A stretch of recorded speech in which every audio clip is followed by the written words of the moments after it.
Hey guys, EGS Warrior here, and today we're going to talk about the best way to deploy Burning Crusade Classic servers. Recently, they deployed a survey on Classic servers, what people think is the best way to deploy Burning Crusade, and I just want to go over a little video on what's the best way to deploy Burning Crusade servers. Um, Burning Crusade Classic, I think, is going to give a better experience than Classic.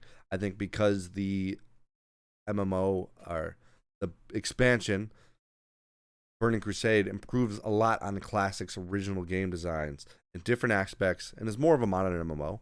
Burning Crusade still has great world PvP, but a little bit different from Classic because you don't have those huge battles like they did with rank 14 grinds and things like that. You have better gear, different ways to play PvP like Arena, and now they have honor points, and which are spendable points instead of just gain points to get a rank gear. Raids are considered more difficult and more engaging than classic raids, and you have better dungeons in most people's opinions because you can do them in both difficulties of normal and heroics.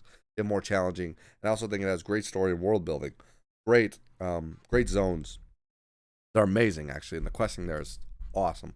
Class design is similar to but some classes are more viable than others, so you still don't have some classes being good, but you still have more classes.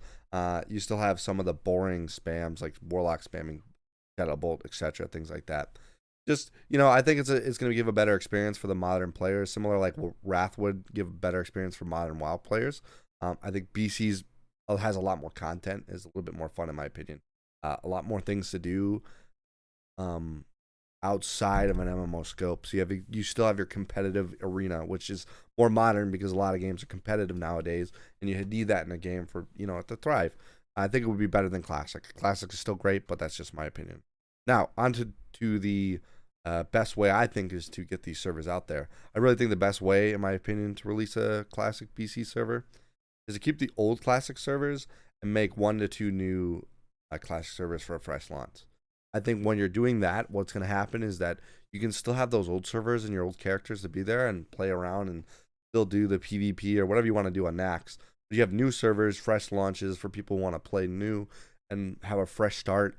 People who want to go back and level as fast as possible again and start out a new character, in the beginning of Classic, which I think a lot of people love doing. That's what most private servers do nowadays. I think that's important, although it really has nothing to do with BC. You could just leave the Classic servers the way they are. But I still think that's kind of cool to do and see some of the Classic players who love just that expansion. There are some players who only want to play Classic. They don't like BC. For one, I will say BC is probably one of their best. Yeah, and really the only way they could do this if they have 100% way to keep all old servers. They have the resources to do this and do it. If not, then it's fine. Just keep the old servers and make new BC. I think the best way to move characters from BC is not to just progress those Classic servers, because again, you got to keep the Classic players happy as well, not just have the Classic players forcefully move to BC like they used to back in the day. I think the best way to do it is a fresh server you can copy your character over to. And what I mean and what's important to me is copy, because copying your character will allow you to keep your old character on the Classic servers. You can still play that character version of Classic, but still have a character in the Burning Crusade server of the game. I think that's important because you have both characters. You don't feel like you're wasting your character. It's not like you have to make a choice. You could just copy it over and you can still play both. That's important to me.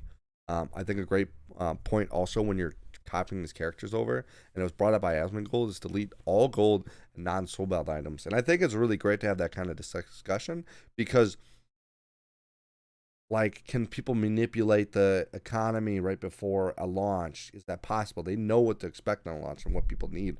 Can they manipulate the economy? Can they do things like that? Can certain items make their journey a little bit easier? Things like that. And, it's controversial because, if you're going to farm all this stuff in gold and, and you can't move it to BC, then it's kind of sucks. But I still agree with that point because you want to have a fair advantage for new players and old players, because you don't want someone controlling the economy and selling all this stuff, and then just to buy a health potion, it's 5 times its worth, and that's really important. I think that's something that should be discussed. That's what they just should discuss. Also, the next thing that a lot of people are discussing is faction balance, also an issue. But I believe they should just have monitors set up.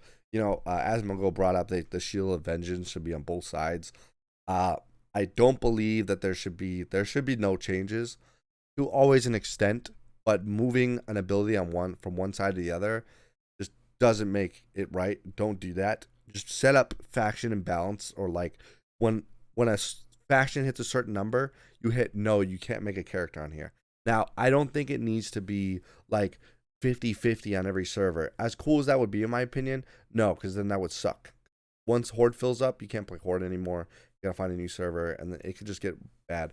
I think though, small differences, 5 to 10% differences in servers are still healthy, I believe, and just fine. You don't have to worry about it going from 80 to 20.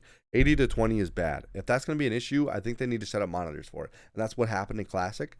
So set up the monitors when you're there making the characters. When they transfer the characters over, just say, hey, how many characters you have? Hey, you can't go to this server. Go to a different one.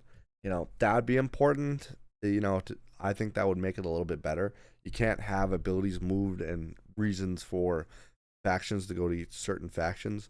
But I think it's important to have some way to stop it from going to 80-20. The other opinion I want to discuss on this is Classic Plus. I'm not going to go in depth in this. I'll probably do another video for it. But I think the discussion needs to be had about Classic Plus. Is BC the right option? Or should they go for a Classic Plus? Or maybe do both. I don't know what resources they have or if they can even do that. But if you can only do one or the other, is Classic Plus a better option? I personally don't want Classic Plus. I want BC. That's important to me. BC is one of the biggest games for me to play. I'm super excited about it. Classic Plus would be really interesting because new content in that kind of format would be amazing. I would love a classic type game to have extra content. That would be better. But that's a discussion to be had on a different topic, on different time, different video. But I think that's something people should be thinking about, is that it's important to have, different options when transferring and different ways to play. Should never get rid of Classic. That's very important. And that's really about it. Other than that, I think there's a few discussion points. If you have any other discussion points and you think that there's some other ways to do some of the stuff that I mentioned, leave a comment below. Let's have a discussion about it, because this is something I'm really passionate about, and hopefully it goes well. Again, EGS Warrior here. You guys want to follow my Twitter? I tweet about WoW. I tweet about all sorts of stuff. Kind of try to be stupid, funny things. Follow me there. The link will be in the description. I play a lot of MMOs, random games on my Twitch. I'll be playing a lot of WoW on Twitch, so link in the description as well. And then give a like and subscribe to the video. If you guys stay tuned in, I'll have some more videos. The next one's coming up will be about a Classic Plus. And stay tuned.